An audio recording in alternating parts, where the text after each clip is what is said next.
né? Estamos no último capítulo dos Atos dos Apóstolos, capítulo 28. Não é o último sermão ainda, né? Mas vamos dar mais uma avançada aqui para nós compreender o recado de Deus para nós através deste livro tão glorioso escrito pelo Dr. Lucas, né? Esse livro tão glorioso escrito pelo amado pastor Lucas. Então nós vamos estudar mais um pouco, aprender mais um pouco, né? Ouvir mais um pouco, para compreendermos o que Deus tem para nós nesta tarde, né? E vamos continuar nesta meditação. Atos capítulo 28, verso 16, vamos até o verso 22, tá bom? Vamos ouvir, entender o que Deus tem para nós. Uma vez em Roma, foi permitido a Paulo a morar por sua conta, tendo em sua companhia os soldados que o guardavam. 3 dias depois, ele convocou os principais dos judeus e, quando se reuniram, lhes disse: varões e irmãos, nada havendo feito contra o povo ou contra os costumes paternos, contudo, vim preso de Jerusalém, entregue nas mãos dos romanos, os quais, havendo-me interrogado, quiseram soltar-me, sob a preliminar de não haver em mim nenhum crime passível de morte. Diante da oposição dos judeus, senti-me compelido a apelar para César, não tendo eu, porém, nada de que acusar minha nação. Foi por isso que vos chamei para vos ver e falar, porque é pela esperança de Israel que estou preso com esta cadeia. Então eles lhes disseram: nós não recebemos da Judéia nenhuma carta que te dissesse respeito. Também não veio qualquer dos irmãos que nos anunciasse ou dissesse de ti mal algum. Contudo, gostaríamos de ouvir o que pensas, porque na verdade é corrente a respeito desta seita que por toda parte é ela impugnada. Vamos orar, amados. Amado Deus, Santo Deus e Pai, maravilhoso és Tu. Rogamos que o mesmo Espírito que esteve conosco na tarde, ministrando Atos 28, 11, a partir do versículo 11 em diante. Pai, nós, a partir desse texto que nós lemos agora, pedimos que venha, através do Espírito, a explicação e a exposição, traga a nós a aplicação para as nossas vidas e que cada um de nós possa entender o caminho que devemos seguir, possamos ser repreendidos pelos erros que cometemos e também possamos, Pai, refletir e mudar a respeito do pecado que possamos ter cometido. Queremos compreender o Teu grande amor, Pai, seja com os Teus filhos para edificação e construção. Pai, vê se há alguém em nosso meio que nesse momento está nos vendo e não conhece ao Senhor. Faça-se conhecido a esses amados irmãos, Pai. Quanto a mim, que eu possa estar servindo ao Senhor de modo justo e fiel, para a honra e glória do Seu nome, Papai. Em nome de Jesus nós te pedimos isso. Seja conosco, Pai. Amém. Existe um sentimento, amados, natural, que é do ser humano. É natural, humanamente falando, é ter amor pela sua própria terra. É um sentimento pelo apego que você nasceu, né? Um sentimento de apego, né? Aquela coisa realmente, porque foi um lugar onde eu fui criado, né? Onde a gente teve a parte infantil, onde os papais nos educaram, nos ensinaram, onde a gente estudou nas primeiras séries colegial, né? Então é verdade que muitos precisam sair desses lugares e irem para longe, né? Às vezes por conta da falta de trabalho, e, enfim. Aí, aqui em Farroupilha mesmo, tem pessoas que vêm de todos os lugares, vêm para cá para trabalhar, famílias inteiras, né? Nós temos aqui na igreja famílias inteiras que vieram para cá, mas eles têm saudade da sua terra, eles querem rever a sua terra. Isso é natural, plausível também, né? Se nós ampliarmos e olharmos para a nossa nação agora, o sentimento de patriotismo também, que está tão grande, né, no desuso, é um outro sentimento também, só mais abrangente, mas no mesmo sentido também. A gente precisa ter cuidado e zelo pelo nosso país, pelo nosso povo, não é verdade, amados? Precisamos amar a nossa nação. Amar a nossa nação é um sentimento que corresponde, sim, corresponde a princípios bíblicos, né? Precisamos amar, orar pela nossa nação, orar pelos nossos governantes, né? Mas tudo isso tem sido alvo de uma constante e sistemática ataque do mundo, né? A gente pode assim dizer, para destruir, né, amados, o nosso apego com a nossa terra e o nosso apego com a nossa nação, né? É bem verdade que é assim, né?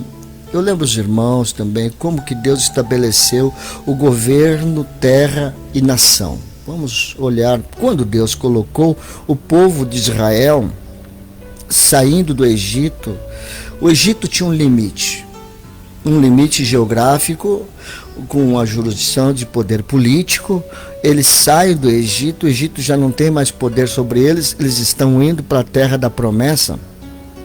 E quando eles vão se estabelecendo ali, né, na terra da promessa, alguém poderia pensar, esses caras estão ocupando a terra e tudo seria de todos, né? Esses caras estão chegando, mas não é assim, porque Deus separou cada tribo com a sua própria terra, cada tribo com a sua própria terra.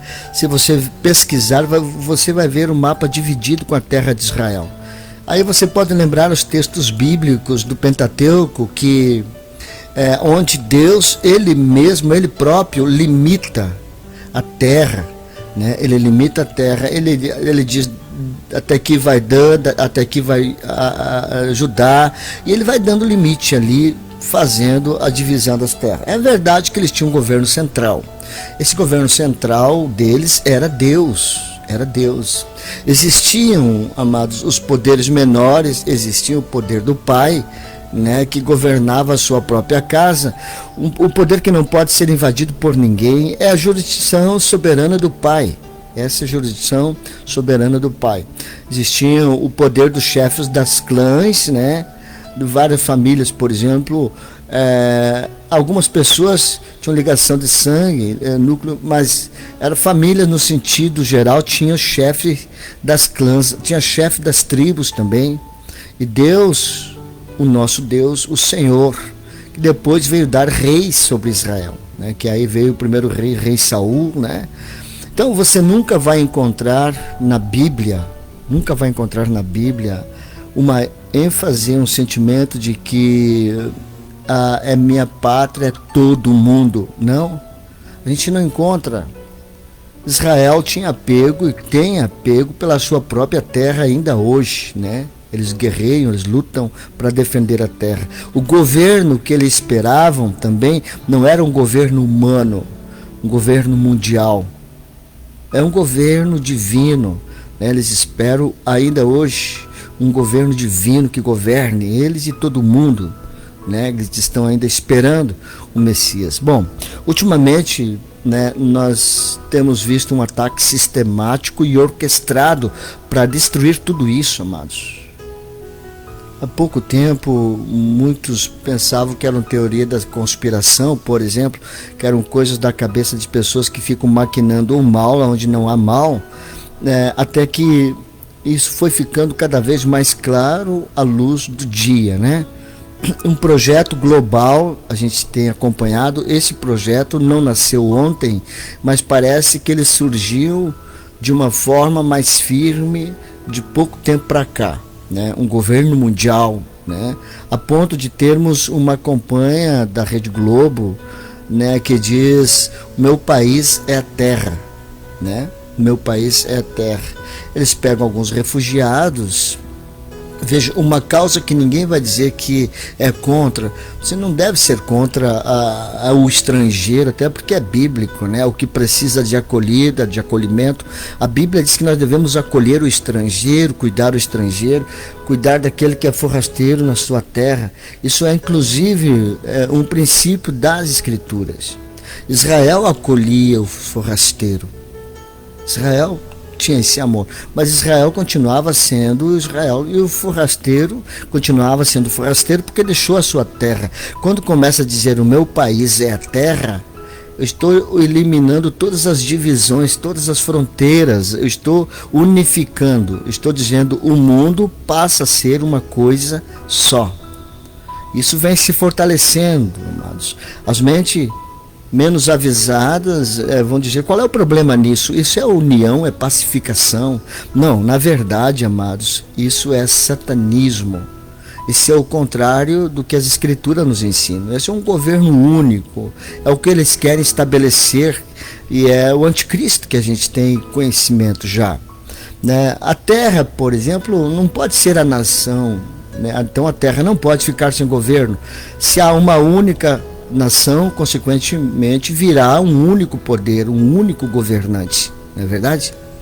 Só um louco pensa, amados, só alguém pensa, um louco pensa que um poder centralizado de todo mundo vai ser bom. Só quem não conhece a natureza humana pensa que vai ser bom, mas não. Deus, quando instituiu um sistema de governo para a sua igreja, amados, ele compartilhou o poder. Ele partilhou o poder. É por isso que a igreja do Senhor é organizada, né? Aqui nós temos Jesus. Jesus é o nosso cabeça, é o cabeça da igreja. Só Cristo é o cabeça da igreja. Ninguém fala pela igreja. As igrejas podem se reunir, governos podem ser partilhados, né? Há instâncias, há denominações, há pessoas discutindo votos, e, enfim. A gente sabe que dar todo o poder para uma pessoa só é muito perigoso. Então, na igreja local já é perigoso. Tu imagina no mundo um poder centralizado num só. É o que realmente eles estão trabalhando. Esse é o plano. O plano é estabelecer um governo único que cuide de todos os povos ao mesmo tempo, né? Então, é importante. 3 propostas de governos começam a se levantar com mais forças. E se você quiser, nós vamos dar eu quero indicar um livro para vocês entenderem o que nós estamos falando aqui. Existem outros livros, é claro, mas tem um livro que foi escrito em 1984, de George Orwell. Este livro é fantástico, amados. Inclusive, este livro, profeticamente, ele escreveu em 48 anos, né? Ele escreveu, né? E acertou que seriam 3 potências. E até o nome de uma delas, ele falou que era Eurásia, Eustásia e Oceania. Ele acertou Eurásia, né? Que seria o primeiro esquema de poder global, né? Que russo-chinês. Né? Então ele acertou nesse ponto. Alguém tem dúvida que a Rússia e a China querem tomar o mundo? Né? Se alguém tinha, depois dessa situação, tudo com o vírus chinês, né? A gente já percebe que há uma conspiração. 95% de tudo, de todos os insumos hospitalares do nosso país depende da China. A saúde de uma nação depende da China. Como que chegou a este ponto, amados? Como chegamos a este ponto? Não foi ontem, 2020, não. Existe um segundo grande esquema globalista, que é o esquema ocidental, formado pelos os metas capitalistas, os trilionários, né? Talvez um dos mais conhecidos é a família Rockefeller, né? Que são famílias que elas passam de geração em geração. Elas têm atos históricos, são famílias que elas não têm poder para fazer algo, elas têm poder para mudar até mesmo a história. Esses esquemas, eles são pensados assim. Então o filho do filho do filho do filho que continua fazendo exatamente a mesma coisa. É mais ou menos isso. E eles vão por esse caminho, para globalizar, para juntar os grandes poderes capitalistas com a estrutura do governo político, né, unificado, sempre geralmente de esquerda, né, lamentavelmente aí vem a fusão dessas duas coisas, né, para se unirem, para centralizar e tomarem o poder mundial, forjando então a Terra como uma única pátria. E aí tem o terceiro poder, que é o poder muçulmano, esquema muçulmano, que por meio da Sharia, né, dos próprios livros que eles têm como os livros sagrados, né, livros santos, eles querem implantar leis muçulmanas em todo o mundo, querendo você ou não. Boa parte da Europa já está tomado por esta forma, por esse esquema. Como que a gente faz isso? A gente destrói sentimentos de nação e de povo. Não é simplesmente implantar um governo global, é uma religião global, amados. É uma cultura global. A gente acaba com tudo, se acaba com tudo, se acaba com a identificação de um povo, destrói o poder do povo, destrói o poder do povo. Então não é simplesmente tomar o poder, é tomar a cultura como um todo. Qual é a religião? A religião que eles inventarem. Você percebe como as religiões estão cada vez mais iguaizinhas? Quase todas falam da mesma coisa. O ecumenismo tem tomado conta do mundo. O sincretismo está tomando conta. Isso acontece na medida que o projeto globalista continua, amados. Olha só. E o povo de Deus precisa cada vez mais se desvencilhar disso. Precisamos estar atentos, estar agindo em discernimento. Não tem que ficar realmente também apavorado procurando pelo em ovo, né? Mas tá na cara, irmãos, tá escancarado, né? O Rockefeller, por exemplo, há um tempo atrás, ele foi acusado de participar de um plano global, de um projeto para tomar o mundo. Ele disse: se eu estou sendo acusado disso, eu já me declaro o culpado. Olha só, o próprio Rockefeller falou isso. Eles declaram que isso é bom, eles acham que isso é bom. O apóstolo Paulo aqui em Roma, amados, ele está dizendo o seguinte: observem como ele tem apego pela sua pátria, pela sua nação, pelo povo dele. Olha o que ele diz no verso 19: diante da oposição dos judeus, senti-me compelido a apelar-me para César, não tendo eu, porém, nada do que acusar a minha nação. Ele não tinha nada para dizer da nação dele. Ele não tinha nada. Ele não confundia as coisas. Ele não invertia. Ele não agia equivocado contra a nação. Tudo que fizeram com ele lá em Jerusalém, ele não disse: não é o meu povo quem não presta, não é a minha nação que eu vou falar mal agora. São estas pessoas individualmente que são más. Ou seja, o sentimento de preservação do povo, amados. Não é qualquer povo, mas não é qualquer povo, é a minha pátria, o meu povo, a minha terra natal. Não se fala mal da terra natal, não se fala mal. Não é simplesmente a terra natal dele, é um povo específico, amados, que Paulo está tratando aqui. Ele chegou a Roma depois de toda aquela viagem difícil que ele passou, que nós falamos em meio a naufrágio, a tribulações. No verso 16 ele diz: uma vez em Roma foi permitido a Paulo morar por sua conta, tendo em sua companhia o soldado que o guardava. Ele teve que deixar a sua terra. Foi para Roma, longe do seu povo amado, né? Longe da sua pátria, para ser julgado por César. Quando ele chega a Roma, né? Ele chegou agora a Roma, assim como os demais que iam no navio, ele continuou preso.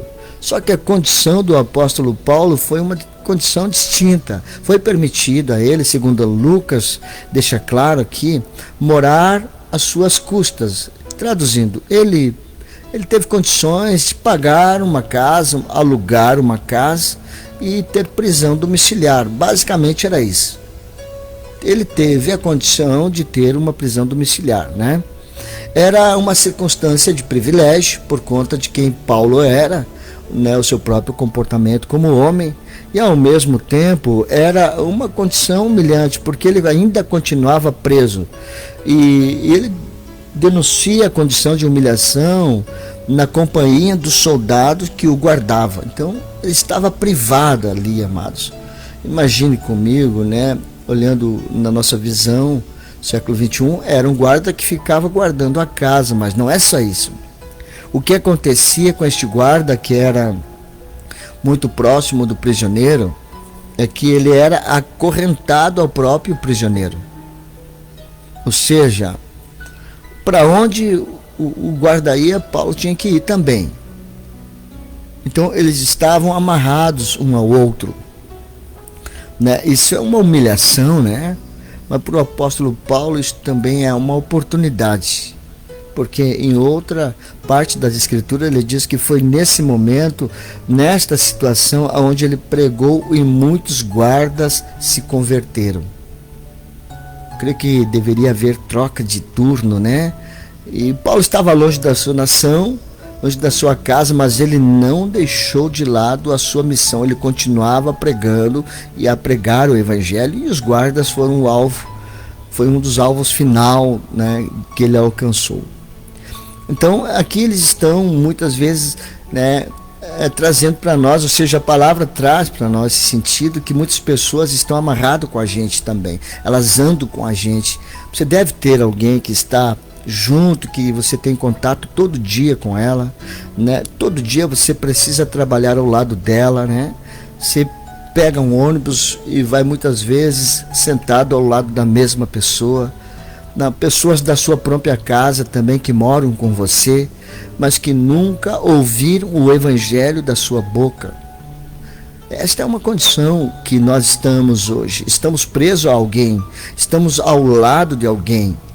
Deve ser encarado para uma oportunidade para anunciar a palavra de Deus. Paulo não estava num sentido figurado preso. Paulo estava literalmente acorrentado a outro, né? O amor que ele tinha a outra nação não era para falar que o país dele era bom. Ele trazia consigo o Deus do seu povo, o Deus daquela nação, que é o Deus de Israel, né? Quando a gente fala bem da igreja, amados, não é só porque a gente deve falar que a igreja é ótima, a igreja é organizada, né? A pregação é assim, assado, os estudos são assim, assado. Não, eu devo falar da igreja nesse sentido, mas muito mais eu devo apresentar Cristo a esta pessoa. Isso é um modo de honrar, amados, de abençoar, né? O Deus, honrar o Deus do nosso povo, né? Verso 17, 3 dias depois dele ter chegado a Roma, acorrentado a este homem, ele passou provavelmente descansando, 3 dias descansando. Não foi fácil a viagem, né? Nesse tempo ele pôde certamente pregar para esse soldado, e agora ele precisa tratar de outros assuntos. 3 dias depois ele convocou os principais dos judeus, e quando se reuniram lhes disse: varões e irmãos, nada havendo feito contra o povo ou contra os costumes paternos, contudo vim preso desde Jerusalém, entregue nas mãos dos romanos, os quais, havendo me interrogado, quiseram me soltar-me sobre a preliminar de não ver em mim crime passível de morte. Diante da posição dos judeus, apelei para César, não tendo eu, porém, do que nada acusar a minha nação. Então ele chama os principais judeus que estavam ali em Roma para conversar, eram pessoas que estavam ali, estavam longe de Jerusalém. Ele queria dizer a esses homens o que estava acontecendo e o motivo por que ele estava preso. Rapidamente ele faz um compilado ali, um resumo. Eu fui preso, ele começa a falar, eu fui interrogado várias vezes e nunca acharam nada contra mim. Eu permaneci preso porque quando os romanos, ou seja, pessoas de outras nações, quiseram me fazer o que era justo, percebendo que eu não havia cometido crime passível de morte, os judeus, os da minha terra, os meus compatriotas, né, foram contra mim. O que ele fez aqui, amados? Quando ele percebeu que estava tudo armado para ele ser morto, ele apelou para ser julgado por César. Ele era cidadão romano, ele tinha esse direito, ele apelou para César. E aqui você percebe que é importante conhecer essa hierarquia de poderes, né? Essa hierarquia de poderes. Se você é julgado num tribunal, você pode recorrer para outro tribunal. Se você perdeu, se sentiu injustiçado, você pode recorrer para outro tribunal e para outro tribunal. Quando não tinha mais nada, ele recorre para a última instância, né? Isso acontece na nossa nação. Você perde na primeira instância, você corre para a segunda, você vai vai tentando a terceira, e aí você vai mostrando a sua causa, mostrando que a sua causa é justa, né? Porque na estrutura da própria justiça, amados, entendo eu que foi deixada por Deus desta maneira, porque o governo da igreja também é assim, porque você tem instâncias que vão subindo. Por quê? Isso tem um sinal de justiça. Porque é o seguinte, amados, veja bem, quanto mais próximo do caso, quanto mais próximo, mais há possibilidade das pessoas envolvidas no julgamento estarem envolvidas com o fato que foi ocorrido. Então, o juiz da nossa cidade, por exemplo, é muito provável que numa causa entre nós, um problema, não dentro da igreja, mas nós, como alguém de fora da igreja, né, com alguém de fora, e a gente vai à justiça, o que acontece? O juiz pode ser nosso amigo, pode ser teu amigo e pode ser amigo da outra parte também. E aí pode haver um tipo de conchavo. Aí você perde, você sabe que foi injustiçado, né? Aí se a justiça parasse ali, você estava perdido, não tinha para onde correr, né? Aí você tem outra instância. Geralmente você vai para outros lugares, né? A tendência é que haja maior impessoalidade, né? Existem outros princípios, às vezes, que tratam desse tema, mas um deles é a tendência é a impessoalidade, né? Então, você perdeu, aí você vai para o Supremo Tribunal, até chegar na última das últimas possibilidades, porque lá talvez as coisas, como diz em tese, seriam mais impessoais, né? Na igreja do Senhor é assim, amados. Na igreja batista é assim, tem um julgamento disciplinar pelo conselho da igreja local. Você se sentiu injustiçado, você pode ir para a ordem da nossa convenção, né? Você pode ir para a convenção, para a ordem, se sentindo injustiçado, aí você pode trabalhar diretamente com os presidentes da nossa ordem.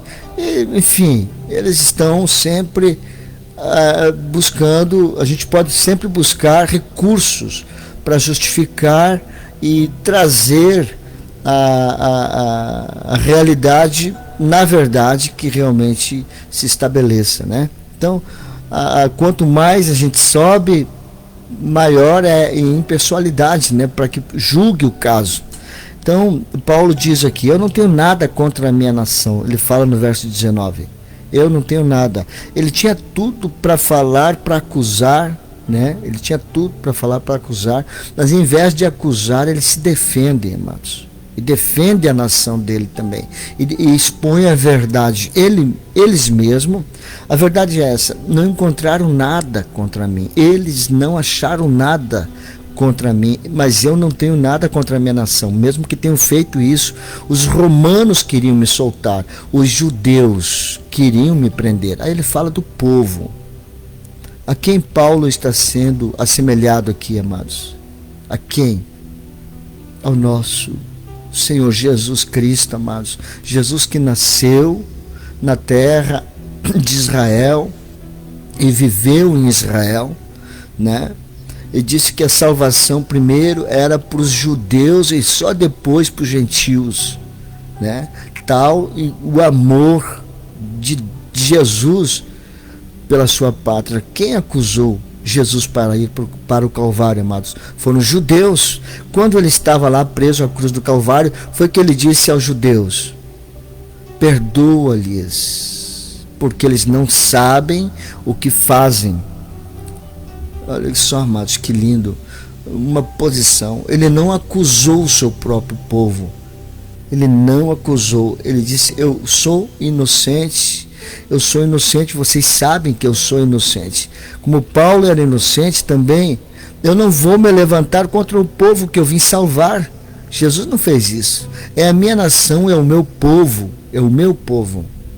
E aí, você não deve entender isso como que Deus tenha um plano de salvação somente para os judeus. Não, ele diz que depois viria os gentios, e nós estamos aqui, nós somos o povo gentil.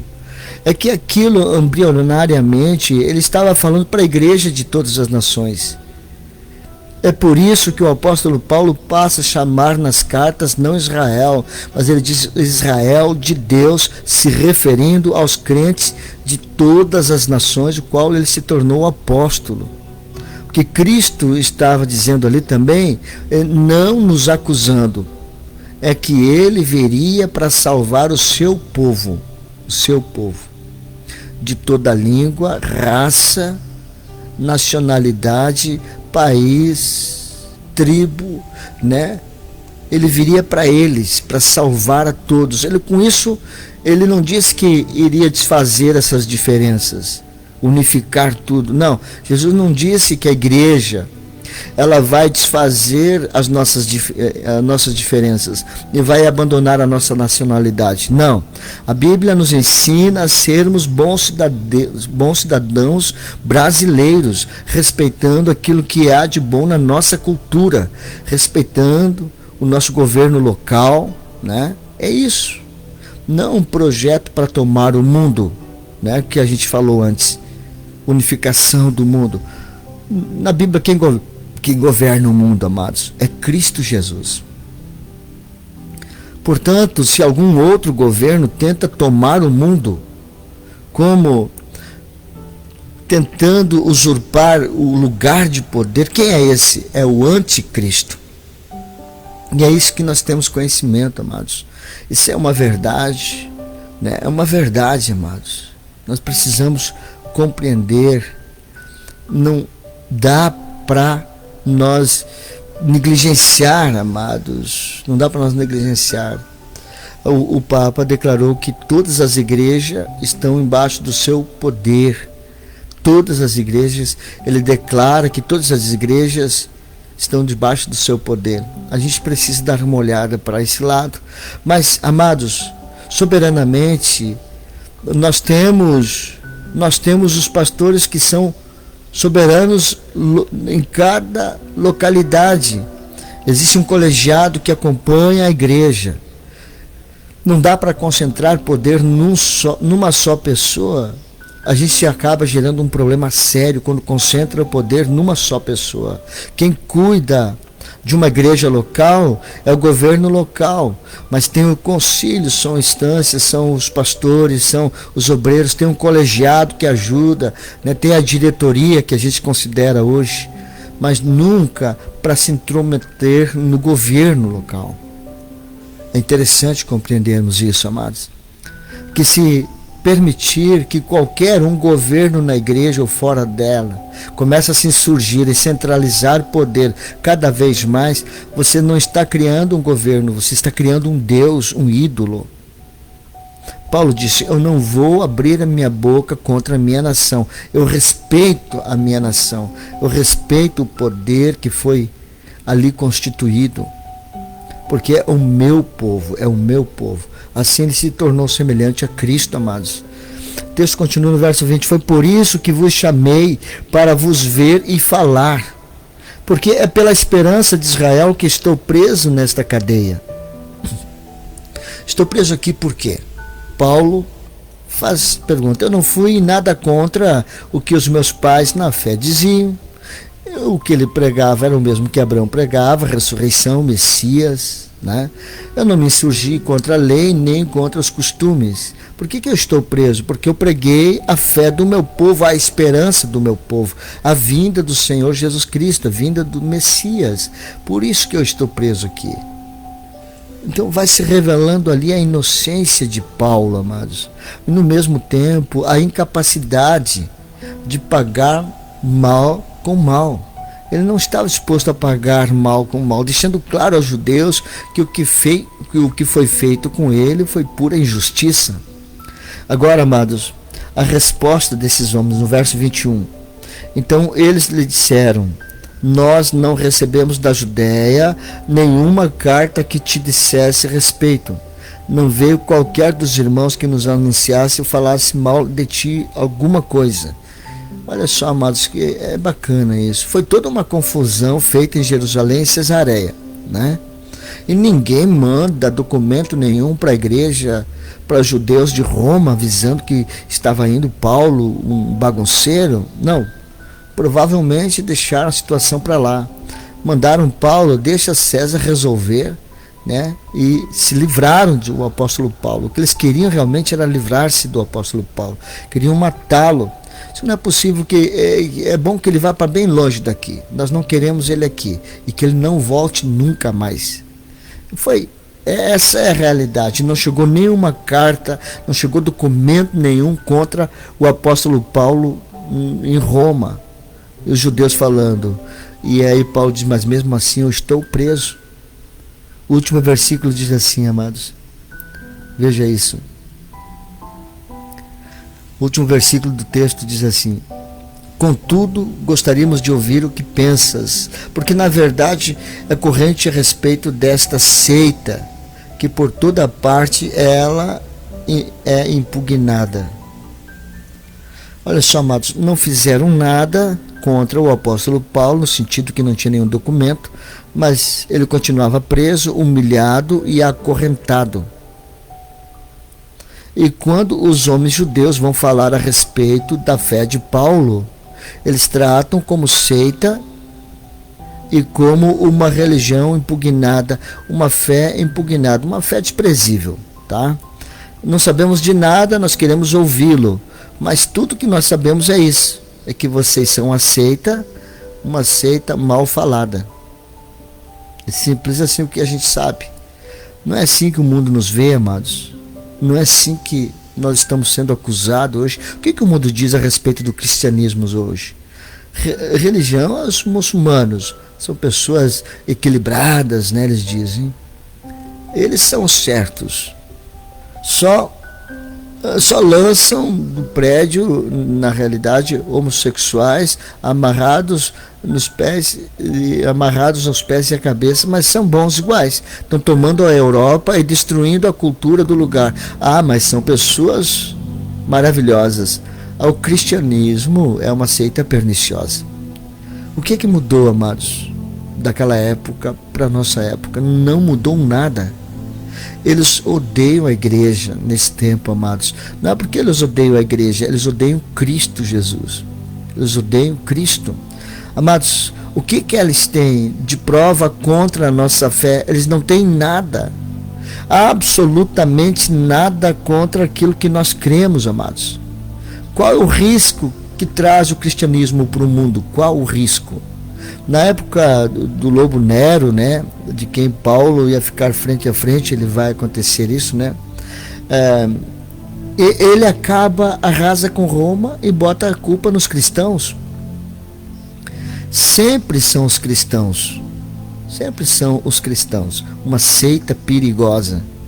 Quando, na verdade, trazia a esperança do evangelho para o povo. Trazia paz. Mas como a gente deve entender essas coisas? Olhar para o mundo que tenta tomar, amados, o poder da mão de Cristo. Como que a igreja deve se relacionar com esse tipo de informação, queridos?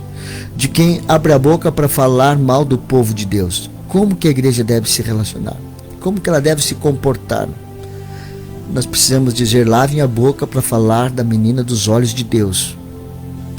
Como que alguém abre a boca para falar mal do corpo de Cristo? Como? como que alguém tenta tomar em suas mãos o poder que é do próprio Cristo, poder de todas as nações. É Ele que diz que no final chamará todas as nações, todos os povos, todas as línguas, e todos terão de se submeter a Ele, dobrar os joelhos a Ele. Nenhum homem desta terra, nenhum homem terá poder absoluto sobre o mundo, nenhum homem. Veja, amados, isso é impossível porque Deus não permitirá. Deus não permitirá. Eles vão tentar. Eles vão tentar. O fato de uma coisa ser impossível não quer dizer que não existam pessoas que não tentam fazê-la, né? Isso acontece com o comunismo, o socialismo, não conseguem colocar em prática, mas eles tentam parar de fazer, alguém tenta parar de fazer. Então, eles não conseguem chegar ao poder central, amados, é de Cristo Jesus. Poder central é de Cristo Jesus. Não há um só centímetro de toda a criação que Cristo não reclame. É meu. Tudo é dele. O governo é dele, o poder é dele, as nações são dele, os povos são dele, tudo é dele. Tudo é de Cristo Jesus, amados. Qual é o nosso sentimento a esse respeito, meus irmãos? Eu devo cuidar primeiro da minha nação, do meu povo? Eu devo entender também que todo este esquema tem algo por trás. Sabe, não é acabar o governo do Brasil, não é isso. Eles querem acabar com a igreja, amados. É isso. Eu lembro aqui, amados, a minha pátria não é essa aqui. Hebreus capítulo 11, vamos ver aqui, amados, a partir do verso 8. Hebreus capítulo 11, a partir do verso 8. Veja só o que diz a palavra. Pela fé, Abraão, quando chamado, obedeceu a fim de ir para um lugar que havia de receber por herança, e partiu sem saber onde ia.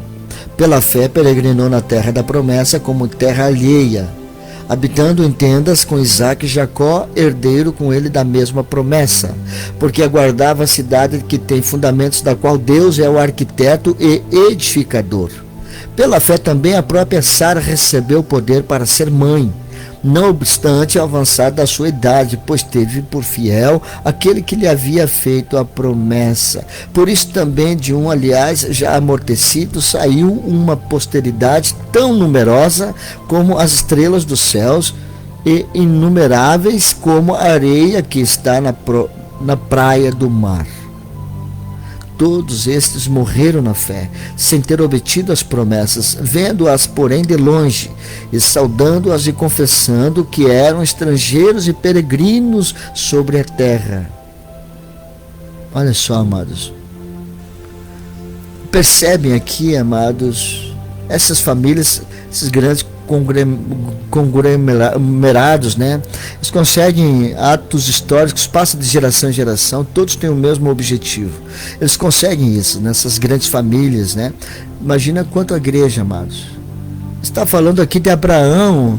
Abraão tinha o mesmo objetivo de vida que nós temos agora. Olha isso. Eles viram a promessa ser cumprida completamente de Cristo, estabelecendo seu reino. Aqui, não completamente. Morreram na esperança, mas viveram conforme a promessa. E é isso que nós devemos fazer, amados. Talvez morramos ainda na esperança, mas vivendo em conformidade com a promessa. Ou seja, agindo de todas as formas para que o reino de Deus se estabeleça, amados.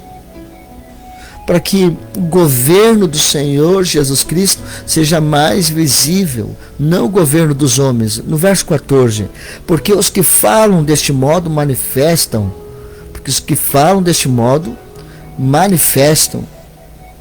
que está procurando uma pátria. Manifestam estar procurando uma pátria. E se na verdade se lembrassem daquelas de onde saíram, teriam a oportunidade de voltar, mas agora aspiram a uma pátria superior, isto é, celestial. Por isso Deus não se envergonha deles de ser chamado seu Deus, porque lhes preparou uma cidade. Deus preparou uma cidade, amados, para o povo que começou em Abraão, mas não é o mundo, amados. Quando a gente fala de Jerusalém celestial, queridos, o que é Jerusalém celestial? É o mundo todo como uma grande cidade, governada por quem? Por Cristo Jesus, governado por Deus, o único governo. Quem está procurando este lugar, amados? Os que viveram na promessa e os que morreram na promessa. Vocês compreendem? Perceba, amados, é uma história redentiva que foi preparada pelo Criador. Olha isso. O que o homem faz? Tenta produzir uma história semelhante à luz do mundanismo, né? Mundanismo. O país é a terra, meu país é a terra será uma pátria única. Eles ficam dizendo isso. Depois da Segunda Guerra, vamos produzir a paz entre as nações. Começam as organizações mundiais para governar o mundo em várias áreas. É isso. E eles estão tentando estabelecer um governo único e um mundo que seja centralizado no poder. Mas nós, amados, veja isso, nós denunciamos estas coisas, nós não aceitamos, nós repudiamos estas coisas, nós não tememos também, nós não temos medo, porque o Rei dos Reis continua no trono, Ele é o nosso Rei. Nós continuamos com a mesma esperança da pátria celestial, que não vai ser implantada no outro mundo. Não pense assim, o céu não é isso, é outro lugar que nós vamos, não. É a restauração desta terra, é o que vai acontecer. Jerusalém celestial descerá sobre este mundo, sobre um único governo, Jesus Cristo. O governo da Trindade Santíssima, não governo dos homens. Nós devemos amar o nosso país, amar a nossa nação, amados. Devemos. E cultivar esse sentimento de apreço pela nossa terra natal, mas sabendo que a nossa pátria é celestial. O nosso governo é divino. Aleluia. E que tudo que nós fizermos aqui, façamos aqui, seja apontando para este bem final, queridos. Que o Senhor nos ajude, queridos, e que a gente possa entender e compreender, né, e que o Senhor derrube, né, esse intento do diabo, que é tomar o lugar de Cristo, em nome de Jesus. Amém, queridos? Então que Deus seja louvado. Essa é a nossa esperança enquanto estamos vivendo, amados. Enquanto estamos nesse caminho existencial, essa é a nossa esperança. A pátria celestial, né, descendo do céu com a nova Jerusalém, restaurando esta terra, e nós com Cristo governando, em nome de Jesus, esta pátria única que será regida pelo nosso Rei, o Rei dos Reis. Amém, queridos? Jesus Cristo. Deus seja louvado. Amém? Vamos orar, agradecer a Deus. Obrigado, Deus, obrigado, Papai, obrigado, Espírito Santo, por Tua palavra ser tão atual. Podemos falar, Pai, de questões corriqueiras, mas são nebulosas no nosso tempo, Papai. Nós, como igreja, não seremos alienados. A igreja do Senhor irá saber responder a todas as questões da nossa vida e do nosso tempo, em nome de Jesus, Papai. Nós não estamos tapados. Se a Tua palavra for anunciada com fidelidade, nos ajude, Papai, a reter o bom desta palavra. Queremos prosseguir conhecendo a respeito desse tema, a fim de que nós possamos ver os intentos de Satanás sendo destruído pela mão poderosa do nosso Rei e Salvador Jesus Cristo, o único Senhor, o único Rei, em nome de Jesus. É o que nós te pedimos em nome de Jesus. Amém. Amém. Deus é bom, queridos. Que na paz do Senhor, te amo, meu irmão. Fique com Deus, tá bom? Estamos juntos aí em nome de Jesus. Tchau, tchau.